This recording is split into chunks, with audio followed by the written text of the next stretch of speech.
Good evening and welcome. Tonight my cat is creeping into the shot. Hello, kitty cat. Come here. Come here. Thank you, kitty. Alright, there he goes. Good evening and welcome. Tonight we're going to be reading this book about pirates. I've been holding on to this book for a while, and lately my videos in my series have mentioned pirates a lot, and the next few videos, or countries I should say, also have pirates involved in their history, so I figure now's a good time to learn a little bit more about the history of pirates. So I've got my mechanical pencil to use as a pointer, and we're going to read this really cool introduction. I thought it was interesting. Then we're going to read about pirates of the Atlantic world and pirates of the Eastern Hemisphere.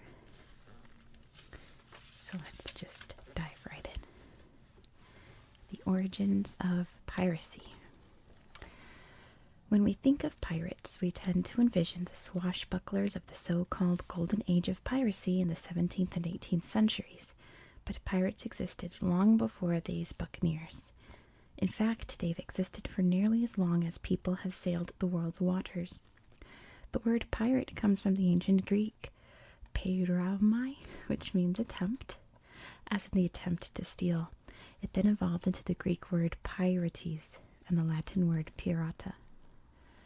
The earliest recorded instances of piracy occurred in the Aegean and Mediterranean seas in the 14th century BCE. One such record is an inscription from Egyptian pharaoh Amenhotep III that detailed the establishment of defenses along the Nile Delta against commerce raiders. Piracy developed so early in this region partly due to its geography, which limited agricultural production. As a result, people, particularly along the coast, turned to maritime traders for fish, mollusks, seaweed, salt, and other sustenance. Ships in the 14th century BCE couldn't sail long distances over open waters, so shipping was limited to the coastline and a few navigable routes. This was beneficial to the Mediterranean raiders, as the ruggedness of the coast, with its numerous inlets, provided them cover from merchant ships until it was too late for the vessels to evade attack. From Lebanon to Greece, Egypt to Rome, pirates raided commercial vessels with relative impunity until the 5th century BCE. In a series of letters from the 14th century BCE, Egyptian pharaoh Akhenaten and the king of Wallachia, modern-day Cyprus, would vent their frustrations with two prominent groups of pirates, the Luca and Sheridan. And in the mortuary temple of Ramses III at Medinet Habu are accounts of Egypt's battle with the Sea Peoples, a loose confederacy of pirates that operated between the 13th and 12th centuries BCE. Even the Greeks of Athens, Corinth, and Rhodes faced the threat of pirates from throughout the Mediterranean, and they attempted to use their naval superiority to defeat the pirates between the 5th and 4th centuries BCE. But overall, Greeks tried less expensive means to combat piracy, including the creation of alliances and construction of naval outposts. Not until the rise of the Roman Empire, however, did a successful concerted effort to eradicate piracy emerge. When pirates sacked the Roman town of Ostia in 67 BCE, a new law was issued that authorized the Roman general Pompey the Great to use whatever means necessary to deal with the scourge. Starting with the reign of Emperor Augustus, Rome entered a period of peace called the Pax Romana, which reduced the viability of piracy. But pirates were not completely defeated. In fact, their successors have navigated the seas for the past 2,000 years. Pirates of the Atlantic world. First up, we have the Elizabethan sea dogs. Official cooperation between leaders and pirates has a long and often sordid history. The Elizabethan sea dogs are an interesting account of Atlantic piracy in the 16th century. Commissioned by Queen Elizabeth I to augment English naval presence in the region, they played a major role in the development of the English Atlantic and earned a villainous reputation among the Spanish, whose fleets were their main target. Sea dogs operated as privateers by the authority of the Queen. Two things separated the sea dogs and other privateers from pirates: perspective and a letter of marque. A letter of marque, issued from the Crown, made plundering Spanish ships technically legal under English law, despite the two countries not officially being at war, though the Spanish saw it very differently. And in the case of the English, a letter of marque wasn't always required. Attempts to regulate piracy in the Elizabethan era were half-hearted at best. So long as the attack was on foreign ships, particularly Spanish ones, the Crown tended to overlook a missing letter of marque. This was particularly true among the gentry and local officials in England's West Country. Although local officials were tasked with policing piracy, they regularly released suspected pirates or failed to apprehend them in the first place. In the eyes of many Englishmen and women, the Sea Dogs' actions were considered patriotic, a means of promoting the Protestant religion and supplementing the burgeoning Royal Navy. The Spanish, though, viewed the men as pirates and treated them as such in Spanish courts. Pirate sponsorship. Anyone with a thirst for Spanish pillage and a ship at their disposal could seek a commission from Queen Elizabeth I, or sponsorship from investors, companies, or shareholders to prey on Spanish shipping, but those who took to the seas typically came from the higher rungs of society. Sirs Francis Drake, John Hawkins, Martin Frobisher, Walter Raleigh, and other prominent sea dogs were born into or raised as nobility. With backgrounds and connections to the maritime world, they fostered an appreciation for plundering on the high seas, which came to be known as discriminating piracy. They operated throughout the Atlantic world, particularly among the Spanish colonies in the so-called New World. The Spanish bestowed these privateers with the moniker Sea Dogs, believing them no better than mongrels doing their master's bidding. Making a profit as a privateer was not guaranteed. In fact, on a privateering vessel, very rarely would the crew make a wage. Instead, they operated on a system of pray for pay, in which they received a portion of the goods plundered during their attack. This system incentivized the seizure of ships of any nation, even their own. When not backed by Queen Elizabeth I herself, the Sea Dogs' ventures were often sponsored by third parties, allowing the Crown to distance itself from the privateers while bolstering national interests. One prominent instance is Thomas White's 1560 venture on the Barbary coast of North Africa. Ignoring his sponsor's directives, he seized two Spanish treasure ships carrying silver from Spain's American colonies and took them back to England. Seeing the profitability of the attack, authorities in London overlooked the lack of a letter of marque and the clear act of piracy, which allowed both White's investors and the English government, who was entitled to a share of the booty, to benefit from White's rogue decision. The Three Voyages of John Hawkins. Usually Spanish treasure ships were well armed and difficult to attack, so the Sea Dogs began to reevaluate their targets. Rather than attack heavily fortified fleets, the Sea Dogs looked into weak links, ports like Nombre de Dios, Panama, San Juan de Ulua, Mexico, and Cartagena, Colombia, from where the treasure originated and with whom they might illicitly trade. One of the first men to engage in illicit commerce with the Spanish was Sir John Hawkins. At the time, Spain forbade its colonies to trade with any other European power. During the first of 3 voyages in early 1563, Hawkins purchased 300 enslaved people from West Africa and took them to Hispaniola, where he sold the enslaved West Africans to a local Spanish army officer. Even though illegal, the venture made Hawkins the richest man in Plymouth, England. So pleased with this outcome, Queen Elizabeth I sponsored his second slave trading voyage in 1564. This voyage would not play out the same way as his initial one. He was first turned away from Margarita, Venezuela, before selling what he himself estimated to be between 400 and 500 enslaved people at Borborada, Venezuela, and Riohacha, Colombia. There he threatened to raze the towns if residents refused to trade with him, which they ultimately did. Hawkins's earnings from this voyage were even greater than his first, provoking the Spanish to officially lodge a complaint with Queen Elizabeth I. Despite this complaint, Hawkins planned a third voyage for 1567, which would prove to be ill-fated for him.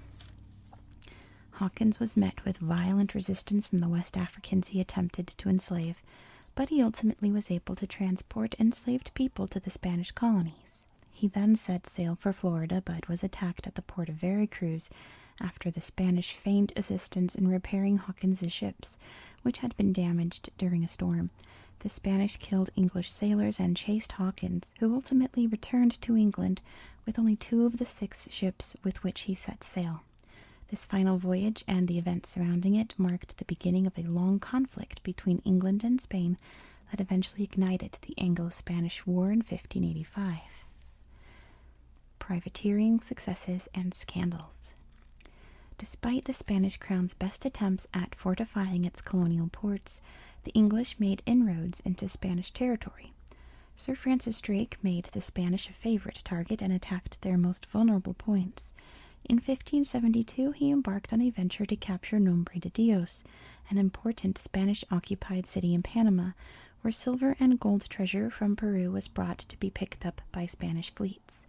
He arrived with just 73 men and 2 small vessels, the Pasha and the Swan. He attempted to capture the town but was injured after a skirmish with a local Spanish militia, forcing him and his men to withdraw. He remained in the area for the next year, even joining up with French buccaneer Guillaume le Testu to successfully seize 20,000 pounds in gold and silver from a mule train.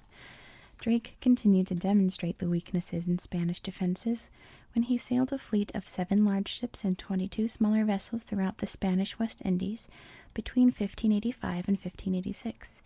They sacked and plundered Santiago in the Cape Verde Islands, and then they captured one of the richest cities in all of the Caribbean, Santo Domingo, on the island of Hispaniola, followed by the occupation of Cartagena, Colombia. Finally, in 1586, Drake and his men destroyed St. Augustine, Florida, before returning to England.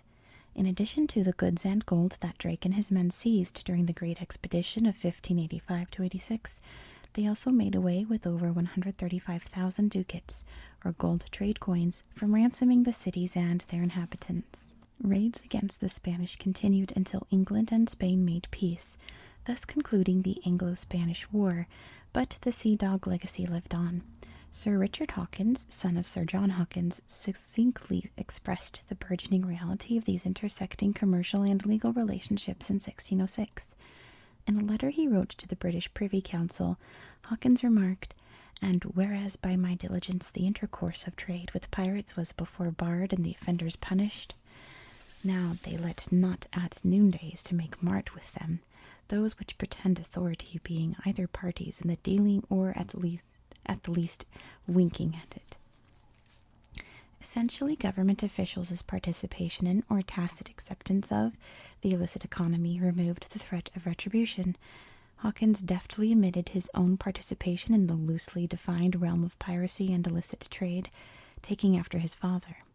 Just 2 years after Hawkins first lamented the free trade he witnessed between pirates, merchants, and colonists, he became caught up in a piratical scandal himself. In 1608, Guillaume Bouillon, a Norman merchant, brought a case against Hawkins that is a particularly notable example of English mercantile and governmental complicity with pirates. Such confrontation was not unusual, particularly between the French and English, and disputes were typically brought before the respective countries' councils in London and Paris for adjudication. Bouillon, sailing on the vessel Le François, protested that the nefarious pirate Thomas Pym and crew robbed him off the coast of England as he made his way back from a voyage to Lisbon. The pirates permitted Bouillon to escape with his life and ship, but not his merchandise. Soon after, Bouillon learned that Pym had fenced goods pilfered from him at the harbor in Plymouth. In hopes of recovering his stolen merchandise, or at least receiving compensation for his losses, Bouillon appealed to Hawkins, then Vice Admiral of Plymouth. Appearing amiable, Hawkins seized one of the pirates but provided little in the way of restitution. Angered by the situation, Bouillon received commission from the Lords of the Council in London to apprehend the remaining pirates. The Norman caught one pirate and his victualler, a person who sells food and other provisions, but Hawkins disregarded the Lord's commission and harbored the pirates in Fencer to unload and transport the remaining stolen goods. King James I determined that the pirate should be executed. Hawkins, fearful that his schemes would be discovered, made one of the pirates a prisoner. The pirate was essentially a prop to feign justice had been done, and he was ultimately executed for the crimes against Bouillon. Bouillon's account of the whole affair makes clear that both Vice Admiral Hawkins and the Mayor of Plymouth had made themselves accomplices of these evil designs, and he argued that they converted to their own use the commodities, having compounded with those who had brought and concealed the said merchandise.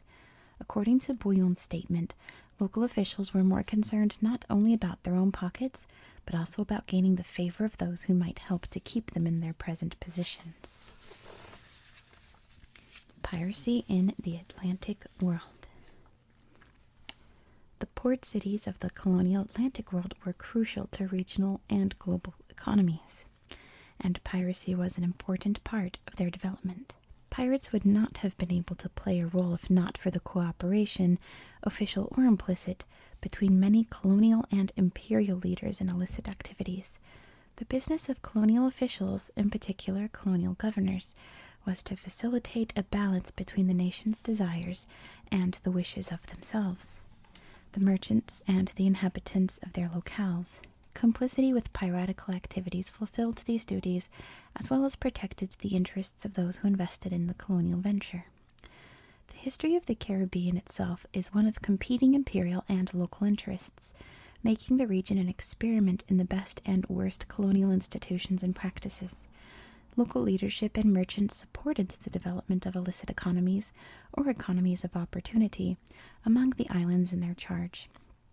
They were also ardent participants in the transatlantic trade of enslaved people. Additionally, national trade monopolies often rendered trading with ships of another empire illegal or created certain ports for trade to the detriment of other ports and settlements. Pirates and alliances. The distinction between pirate and privateer began to change as alliances shifted, treaties were broken, and wars erupted or concluded. Taking their lead from the imperial pirate cooperation employed by the Elizabethan sea dogs, British colonial officials rather easily adopted similar strategies for handling maritime depredations. Although the efforts of the sea dogs placed as much emphasis on territorial claims as money, their strategy contributed to the increasing strength and reach of the British Empire and provided the foundation of complicity upon which later generations would alter, manipulate, and implement transatlantic trade of enslaved people and goods. As imperial strategy changed in the 16th century, the establishment of the relationship with pirates transferred from the crown to local officials, and later from local imperial leadership to colonizing settlers. The resulting robust informal networks helped sustain the island colonies during times of warfare and imperial failures by providing hard currency, commodities, and even pseudo-military support in the form of protection against attack. One man's smuggler or pirate was another man's legitimate merchant. During the Second Anglo-Dutch War, Caribbean Atlantic trade was disrupted, and this nearly devastated places like St. Christopher and Nevis. The governor of Nevis, Colonel James Russell, petitioned King Charles II on behalf of the Council and Assembly, the governing bodies of the islands.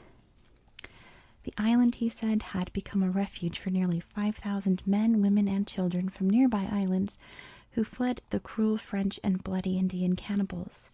Few of the English colonies in the Caribbean had received provisions during the war, leaving inhabitants with nothing but herbs of the field boiled with salt only to sustain them. Such desperation led many to turn to pirates for obtaining the goods they needed to live. By tolerating pirates or errant privateers fencing goods in their ports, allowing smugglers to evade legitimate markets, and trading contraband with nations regardless of national enmity, colonial governors not only increased their own capital, but also facilitated creation of alternative networks at a semi-official level that transcended class hierarchies by mixing high-ranking government officials with criminals. Whether or not intentional, a governor's acceptance of or active participation in these activities lent a level of legitimacy in the operations. The benefits of complicity. These illicit connections provided alternatives to traditional mercantile and international networks, ones in which record keeping, including names,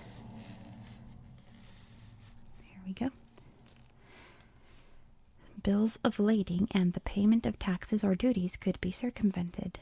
In addition to skirting the laws, these networks depended on abandoning traditional class hierarchies to bring a variety of people together. Governors would often outfit ships specifically for the purpose of trading with pirates, although it was not always easy to bring evidence against them. In 1684, residents and merchants of nearby islands such as St. Christopher and St. Croix lodged numerous complaints against the governor of St. Thomas, a Dutchman named Adolphus Esmond, for aiding and abetting pirates. According to the deposition of Edward Carty, a member of Captain George Bond's pirate crew, Bond was prepping his ship for a piratical venture, and Governor Esmond was assisting him by supplying him with spars, sails, and provisions. Esmond, he said, offered the pirates his sloop and storehouse for the captured goods, and sent them a protection under his hand. Carty said Bond proved Esmond's cooperation when he showed Carty 60 pieces of 8, or Spanish silver coins, saying that Governor Esmond had provided them to him to buy a boat. Esmond hoped that by supporting the pirates in their venture he might share their plunder, and that the pirates might offer some form of protection to the island. The networks fostered between colonial governors and pirates or smugglers did, in fact, help trade grow in many parts of the Caribbean Atlantic, although they could have been detrimental in other locations or to the empire overall. Edward Mansfeld's 1663 invasion of Grenada and Campeche, Mexico, quietly supported by Jamaican officials, François L'Olonnais' exploits in Lago de Maracaibo, Venezuela, at the behest of Tortuga's governor M. Frederic Deschamps de la Place, and Henry Morgan's brilliant sack of Panama under protection of Jamaican Governor Sir Thomas Modiford, all illustrate the scale and significance of these economic relationships, and also reveal how congruent they were with imperial goals. Bringing enslaved people, species, commodities, and protection to vulnerable Caribbean islands, these pragmatic agreements served to fill the gaps left by endemic warfare and its consequences. The transatlantic slave trade to which pirates contributed had devastating consequences for its victims and their families, to which little thought was given in the name of colonial economic gain. One popular good that pirates brought into the islands and that local merchants re-exported or used in their own textiles was logwood, which produced an extract that could be combined with a variety of mordants to produce dye colors such as black, gray, navy blue, purple, violet, and lavender. Not only was the variety of colors appealing and commercially profitable, but the type of dye produced could also be used on a variety of textiles, ranging from fine leather to cotton, from hard fibers to things like silk, suede, wood, and wool. Although the English officially entered the trade against the Spanish in the 1650s, English logmen were not able to keep up with the demand because the majority of logwood was in Spanish territory. It was not until the mid-1700s that logwood seeds were brought to English islands, and it took many decades before those trees were viable products. Before this, the English often turned to pirates to seize Spanish logwood. In a September 1672 letter from English Ambassador Richard Browne to Sir Joseph Williamson, a member of the House of Commons of England, Browne laments the number of pirates and former privateers turned pirate, such as Captain Yellows, who interfered with ships in the logwood trade, often bound for the island of Jamaica. Pirates on land. Although predominantly a seafaring activity, piracy did not exist exclusively on the water. Recent scholarship has highlighted the landedness of pirates and buccaneers. They made port to exchange goods and currency, resupply, and partake in the various forms of local entertainment. Sometimes they even ransacked houses. Perhaps most well known are the landed operations of Sir Henry Morgan. Around 1667, Morgan was granted a commission to seize Spanish ships. As part of his endeavors, he raided the towns of Puerto Principe, Cuba, and Portobello, Panama, seizing the personal wealth of the town's inhabitants. The following year, he sacked the Venezuelan cities of Maracaibo and Gibraltar, destroying a large Spanish squadron on his way home to Jamaica. And in 1670, with a force of 36 ships and a crew of 2,000, Morgan captured Panama, an important city in Spain's American Empire. After crossing the Isthmus of Panama, Morgan defeated a large Spanish force, entering the city and burning it to the ground while his men looted it. Spending time on land was important because on land many pirates conducted business and created new networks in public spaces like taverns. Anne Bonny and Calico Jack Rackham met and joined forces in a tavern around 1718. They spent much of their time in Jamaica, learning about trade routes and making plans of attack. In thinking of pirates, also as forces on the ground, it is fair to incorporate smuggling and illegal trade into the discussion. By supplying pirates, traffickers, and traders with a safe port to fence their goods, replenish supplies, repair ships, and satiate the physical desires of the crew, colonial governors ensured their continued support and business. The Atlantic world was a center of interrupted spaces, creating an intersection of commercial interests, both legal and criminal.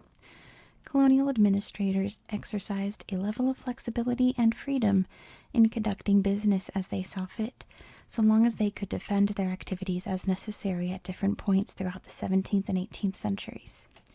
Ultimately, illicit activities on both land and sea found a fairly friendly home in the West Indies, as Spain's commercial power declined in the 17th century, and competing European empires established non-Spanish bases in the Caribbean Atlantic.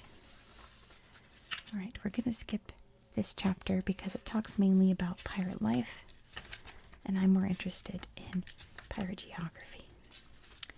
Maybe I'll read it for Patreon. Let's see.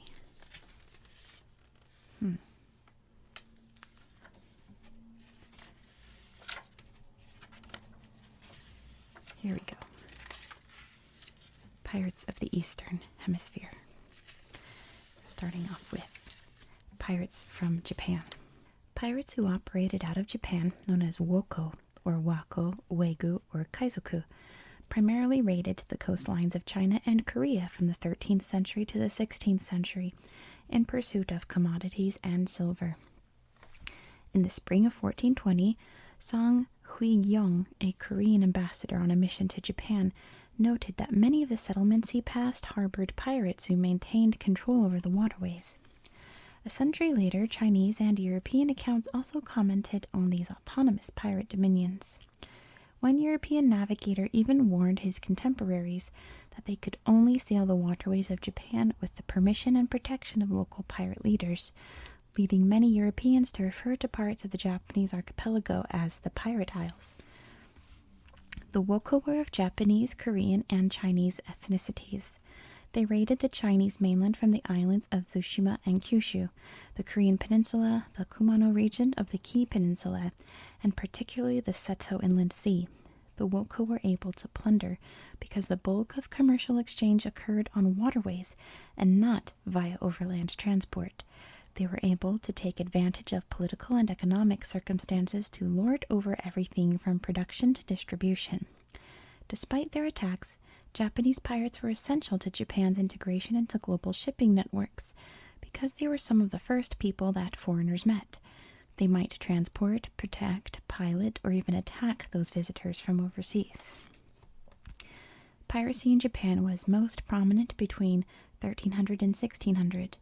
During this time, Japanese seafarers could escape or manipulate the label of pirate to their advantage, crafting identities as sea lords who held their own political and economic powers. Increasingly, land-based elites found themselves reliant on pirates as seaborne exchange increased among the countries of East Asia. In the Seto Inland Sea region, for example, sea lords operated from bases on tiny islands and within coastal communities, occupying strategic positions and choke points along the various shipping routes. This increased connectivity amplified fears that piracy was an inevitable and unstoppable force throughout the Japanese archipelago. The government issued a series of shipping regulations called the Kaisen Shikimoku, which treated piracy as an act of nature that could not be defended, merely responded to. countering gender norms. Women played important roles in Japanese piracy. Gender norms in sea lord bands were subject to the same evolving gender expectations of Japanese society, where women's autonomy eroded with the rise of feudalism and Neo-Confucianism during the Tokugawa shogunate, but were additionally affected by the maritime environment. Throughout the existence of Japanese piracy, there were female pirates, going back as far as 869. 2 women were captured and tried in the courts for piratical depredations. By the late medieval period, women were active participants in both the violent and non-violent aspects of piracy. In 1315, for example, a young woman was arrested and charged with enacting an akuto sekisho, or a toll barrier. She had been intercepting ships entering Hyogo port and forcing them to pay protection money, even though she did not have the local proprietor's permission. Throughout the 14th century, Japanese women were equal participants in late medieval period warfare, until changes in inheritance practices limited women's independence. When not serving in the infantry, they held jobs as accountants, quartersmen, or sex workers. Regulation and cooperation. Although Woko activity in Korea declined after the Gihei Eastern Expedition of the Joseon, a 1419 invasion against pirate bases on Tsushima Island in the Korea Strait, it continued in China for another century. Piracy there peaked during the Jiaqing Woko raids, a period of pirate attacks in the mid-1500s, but Toyotomi Hideyoshi, feudal lord of Japan, attempted to co-opt these pirates by shifting trade restrictions and hiring pirates as naval forces. Major pirate lords of the Noshima Murakami Takeyoshi and Kurushima Murakami Michifusa families accepted positions as vassals or minor lords during the Toyotomi reign, and then during the Tokugawa shogunate reign in Japan. The Murakami even turned their expertise to eliminating piracy. Toyotomi Hideyoshi issued an anti-piracy edict in 1588, outlining a strategy for dealing with pirates and asserting maritime sovereignty. He established that if Uroshu, or local lords, allowed pirate gangs to operate, not only were the pirates to be prosecuted, but those responsible for the territories where the pirates operated would also have their domains and other holdings confiscated. Redefining piracy in 16th century Japanese waters wasn't easy, but negotiations and compromise with various sea lords ultimately led to the practice being effectively eradicated by the 17th century. From the Atlantic world to the Indian Ocean. As the exploits of Henry Avery, Thomas Tew, and Captain Kidd illustrate, piracy began to shift its geographical focus from the Atlantic world to the Indian Ocean. These men represent the thousands of Atlantic-born pirates who flocked to the Indian Ocean in the late 17th and early 18th centuries and helped create an informal commercial network that linked the two regions. Merchants and those who enslaved people could become pirates, and pirates could easily enslave people and become merchants. Pirates primarily used St. Mary's Island off the coast of Madagascar as a base of operations, launching attacks against merchant vessels trading in valuable East Indies goods. Arrival at St. Mary's. In 1689, Reverend John Ovington, chaplain of the East India Company ship, encountered a slave vessel at St. Helena on his way to India. The captain of the slave vessel informed the Reverend that 3 pirates were gathered in St. Augustine's Bay in Madagascar. Is it St. Augustine? Oh. 2 of the ships were English, the Bachelor's Delight and the Signet, while the 3rd was Dutch. According to the captain, all were handsomely laden with silks and other East Indies goods taken while they sailed the Red Sea. St. Augustine's Bay was an important stopover for ships that made the terrible passage around the Cape of Good Hope. Madagascar was a relatively inhospitable place for Europeans, and although the French and Dutch East India Companies had both tried to establish settlements on the island, the indigenous Malagasy drove them out each time.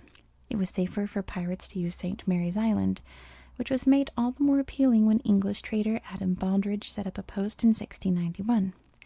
Baldridge had managed to secure the friendship of the Malagasy and could provide safe harbor for pirates to careen and refit their ships.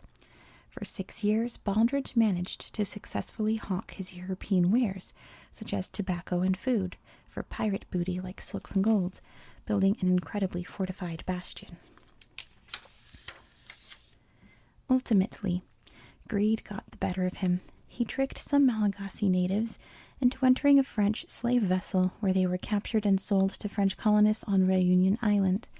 The Malagasy in turn destroyed Baldridge's warehouse and killed more than 30 pirates. Pirates of the Indian Ocean continued to make St. Mary's their base of operations, but steered clear of the Malagasy. The great wealth of pirates. The pirates of the Indian Ocean were some of the most successful pirates of all time. By the 1690s, the region was teeming with merchant vessels that routinely carried valuable cargoes, much richer than those of the Atlantic.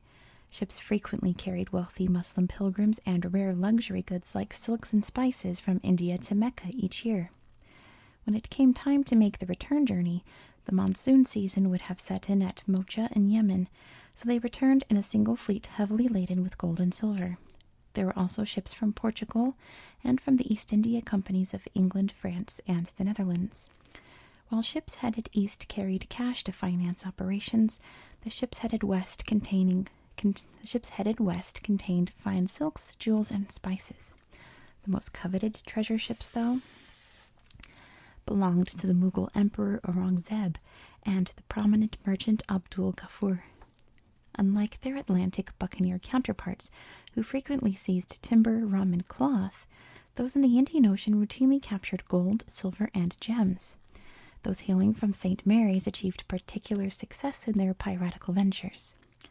One major pirate figure in the Indian Ocean was Thomas Tew, a Rhode Islander who got a start in the Caribbean, earning today's equivalent of $4 million for himself alone. Tew decided greater riches could be had in the East. In January 1695, Tew organized a small group of privateering vessels, the Amity, Dolphin, Portsmouth Adventure, and Susanna, to sail from New York. A fifth ship, the Pearl, later joined them. Colonial Governor Benjamin Fletcher authorized them to attack French ships off the Canadian coast, but they had no plans to stick to Canada. Instead, the vessels under Tew's command made their way east to the mouth of the Red Sea. There, the group entered into a partnership with the infamous Henry Avery and his crew on the Fancy. They waited several weeks before their big prizes approached, the Fateh Muhammad and the Ganji Sawai. Although this turned out brilliantly for Avery and the men aboard the Fancy, great riches were not to be had by Tew and most of his men. The crew of the Fancy refused to share more than just a small amount of the plunder. Tew and several of his men died during the battle for the ships, and none of the 5 vessels returned to Europe or North America. Success in the Indian Ocean. Tew was just one of countless men who came to the Indian Ocean to make their fortune. Between 1695 and 1699, numerous marauding warships sailed from St. Mary's Island, including 2 of the most successful, the Mocha and the Soldado. The Mocha was the largest of these warships, seized from the East India Company by English pirate Robert Culliford and his men in 1697. The Soldado was formerly known as the Resolution until the men on board led a mutiny, naming Dutch pirate Dirk Chivers their captain.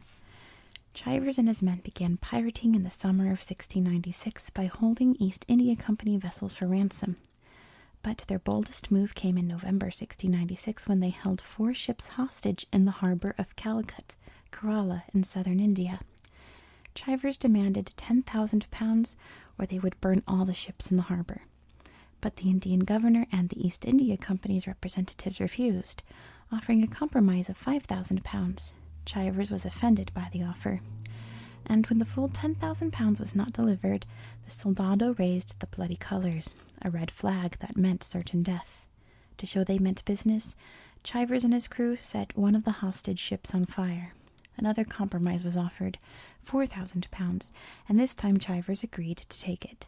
But when the money failed to show, he burned a second ship.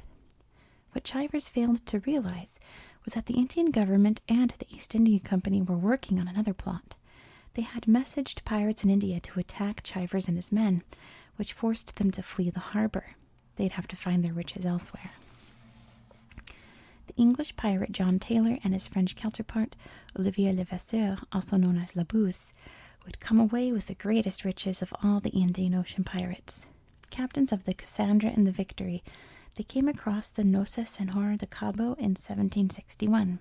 The ship, an East Indiaman, was used specifically for any of the East India Companies to conduct business and was carrying important passengers, like the Archbishop of Goa and the Count of Erceira.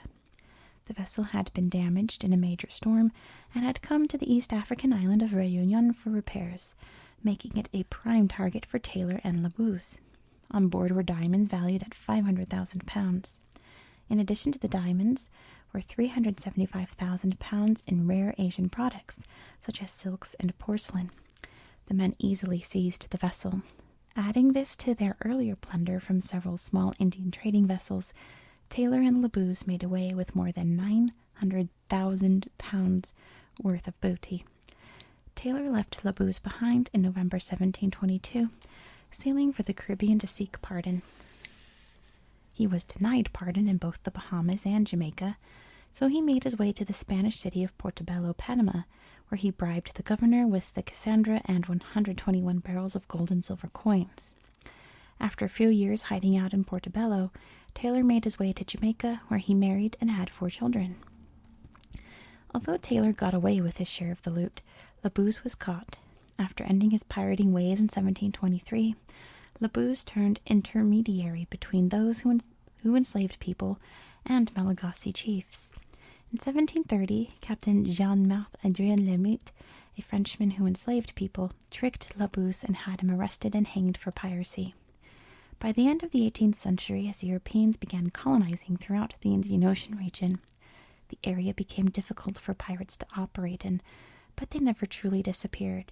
Examples of piracy in the Indian Ocean exist well into the 21st century, particularly off the coast of Somalia.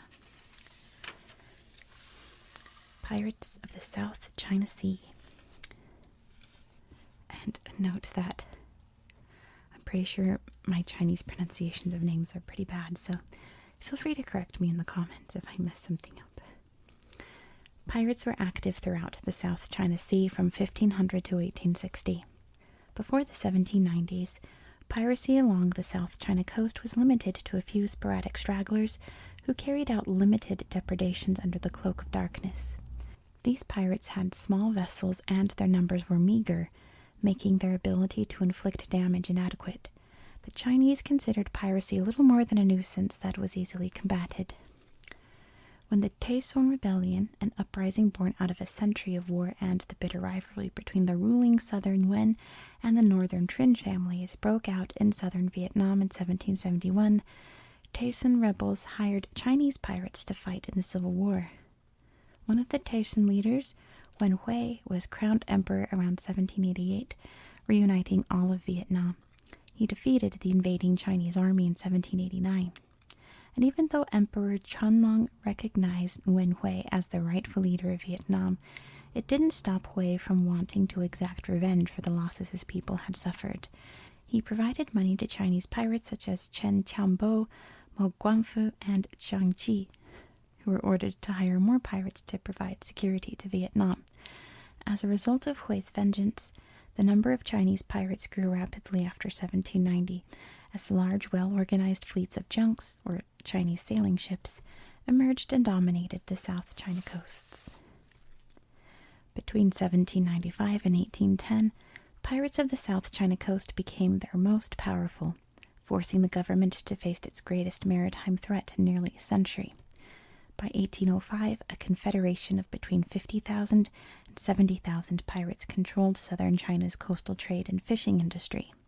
They forced ships leaving port to pay protection money against attack.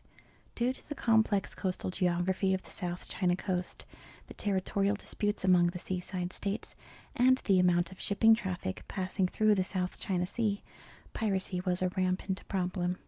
The coastline between Vietnam and Japan was strewn with countless waterways, leading to hidden coves and sheltered bays where pirates could easily hide or evade government authority.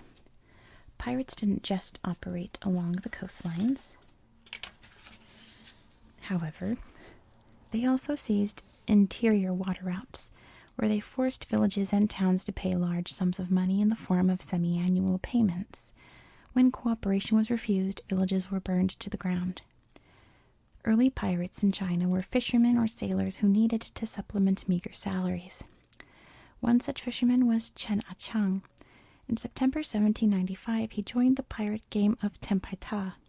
While on the outer ocean of Cow's Head Bay in Chinchu, the pirates seized one junk followed by another in the inner ocean of Sanchaco. They were headed back to land when they seized 2 more junks and several rice ships.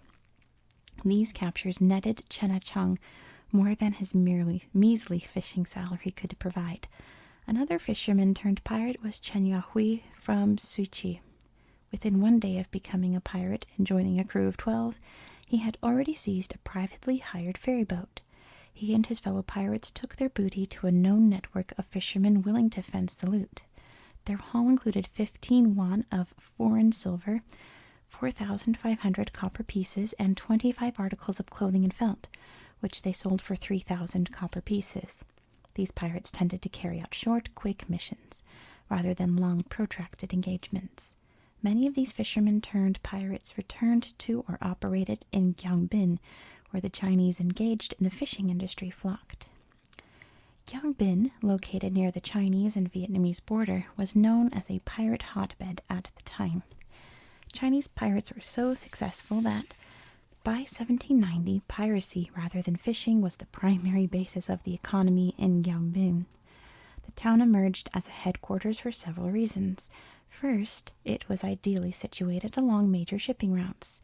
Despite restrictions on private maritime trade by the Chinese government, Guangdong fishermen came to Gyeongbin by boats to do business. Gyeongbin was also easily defendable.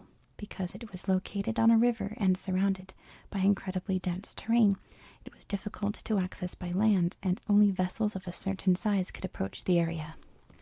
Although the area was easily accessible to fishermen, it otherwise was considered remote.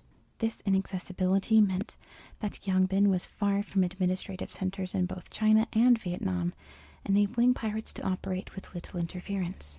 Land annexation and an increase in the population in China in the late 18th century also contributed to a rise of piracy in the South China Sea. Where agrarian activities once took place on tiny deltaic plains linked by numerous waterways, many farmers were now losing their land and turning to piracy as a means of income. Other individuals, such as unsuccessful merchants and social misfits, also found the call to piracy appealing. Wu Xinxin, a failed store owner, was one such merchant. He made his way to Gyeongbin, finding the only viable economic alternative was piracy. Gyeongbin wasn't the only hotspot for piracy. Vietnamese coastal cities like Gyeon, Duan Minh, Hue, and the port city Hanoi had well-protected harbors and cooperative inhabitants, making them ideal locations for pirates. Pirate incentives. Aside from the appeal of the geography, the economies of the water added another incentive to piracy. The waterways along the coastline were chock full of sea-going junks carrying goods such as lumber, charcoal, rice, liquor, and silks coming to and from major port cities. Private passenger junks, typically operated by women, also made use of these shipping lanes to travel along the coast. More lucrative targets for pirates were the junk traders who operated ocean-going junks. They conducted large-scale commerce with Japan, the Philippines, and the whole of Southeast Asia. The junk trade had reached its height by the late 18th and early 19th centuries. Pirates seized the precious cargo, ranging from rice to coconut oil, animal hides to indigo, and cotton to ivory. Inhabitants were more than willing to sell provisions to the pirates and fence their prizes, which ultimately found their way into the hands of Chinese merchants. One of the key pirates of the 17th century was Zhang Zhilong, who became a leading figure among Chinese pirates. His success was due to the fact that he had served as a translator between the Dutch East India Company and China. This enabled him to get a better sense of when ships were leaving port and were most vulnerable to attack. Once goods were seized, the pirates were faced with the task of dividing the spoils among themselves. Chen Yahui's gang divided the booty between the 13 of them by divvying it up into 15 shares. Each man would receive one share except for Mo Yakui, who had provided the junk, and Chen Yahui as leader of the gang. They would each receive 2 shares. Granting double shares to pirate leaders and to those who contributed things such as boats was common in the South China Sea. Anti-piracy operations. By early 1810, the Qing dynasty began to implement an official policy to stamp out piracy in the South China Sea. They set their sights on the fleets under Chang'e, the Black Flag Fleet, Red Flag Fleet, Green Flag Fleet, and Yellow Flag Fleet, so named for their colorful ensigns. The first major pirate leader to surrender was Kuo Po Tai of the Black Flag Fleet, who became a sub-lieutenant in the Qing Navy in its expedition against the pirates. After Kuo Po Tai's surrender, several more prominent pirate leaders, such as Feng Yongfa and Leng Kuangmao, began to surrender. As more pirates learned of Kuo's success upon surrendering, they too wanted the government's protection. In April 1810, an additional 17,318 pirates, along with 226 junks, surrendered to the Qing Navy. With the surrender of Tong Haipa of the Yellow Flag Fleet, the zenith of piracy in the South China Sea was brought to an end in the summer of 1810. Starting in the 1840s, the British Navy engaged in anti-piracy operations along the South China coast. They based their operations in the colony of Hong Kong after it was obtained in 1841 and used it as a harbor for licensing and inspecting Chinese junks. British warships not only pursued and attacked pirates on the water, but also attacked land bases that supported pirates. The British maintained dominance in the region from the 18th century to World War II, resulting in continued suppression of piracy in the South China Sea. Pirates in Southeast Asia. Geography played a pivotal role in the rise of piracy in Southeast Asia in the 18th century. Fierce competition for trade supremacy between various European empires plagued the region, which made it a hotspot for piratical activity. Pirates particularly focused their sights on the Spanish, who waged war against the Moro people, a Muslim majority group, for more than 2 centuries. Pirates of the Sulu Sea. Piracy in the Sulu Sea thrived on a combination of trade and enslavement. Commerce raiding was a prime method of warfare for both the Sultanate of Sulu and Spain during the Spanish-Moro conflict from 1565 to 1876. As the war progressed, Spain began to increasingly label their rivals as pirates.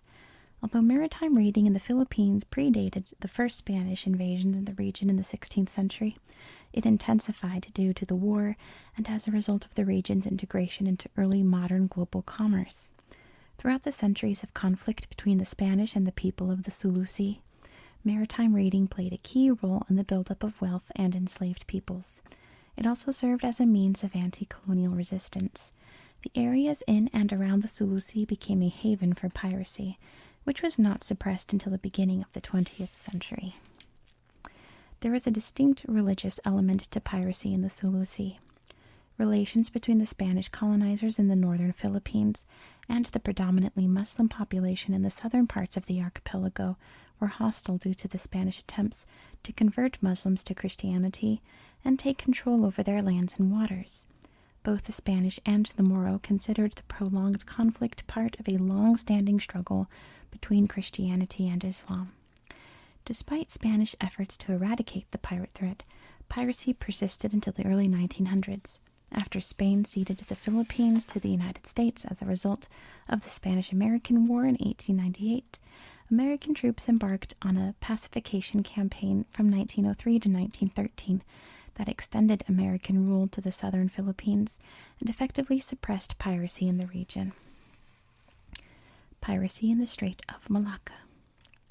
After the Sulu Sea, the next largest hotspot of pirate activity in Southeast Asia, according to 19th century colonial observers, was the Strait of Malacca, a small channel between the Indonesian island of Sumatra and the Malay Peninsula. The Strait of Malacca's geography made the region very susceptible to piracy. It was and still is an important passageway between China and India that is used heavily for commercial trade. Such a significant shipping route provided raiders with a wealth of richly laden targets. The natural geography of the area, with many small islands, secluded bays, rivers, and densely forested coastlines, was ideal for pirates to launch swift attacks. It also allowed pirates to easily evade capture afterward. The strait is on the route between Europe, the Suez Canal, the oil exporting countries of the Persian Gulf, and the busy ports of East Asia. As a useful political tool, leaders relied on the region's pirates to help them maintain control. For example, in the 14th century, Parameswara, the Prince of Palembang, survived expansion attempts by neighboring rulers with the aid of local pirates. Their loyalty also enabled him to establish the Sultanate of Malacca, after which the strait was named. Aside from local powers, rulers were also affected by such colonial powers as the Portuguese, Dutch, and British. The Dutch East India Company established itself as the dominant power in the Strait of Malacca and much of the Malay archipelago by the 17th century. In the 18th and 19th centuries, piracy in the strait increased, partly because of the economic imperative by Europeans to control the profitable spice trade. With the arrival of European navigators in the area, a period of political instability emerged. This instability further enabled an increase in piracy perpetrated by both European and Malay sailors. In the 1830s, the British East India Company and the Dutch East India Company agreed to join together in order to curb the rampant piracy. And that is the end of our book tonight.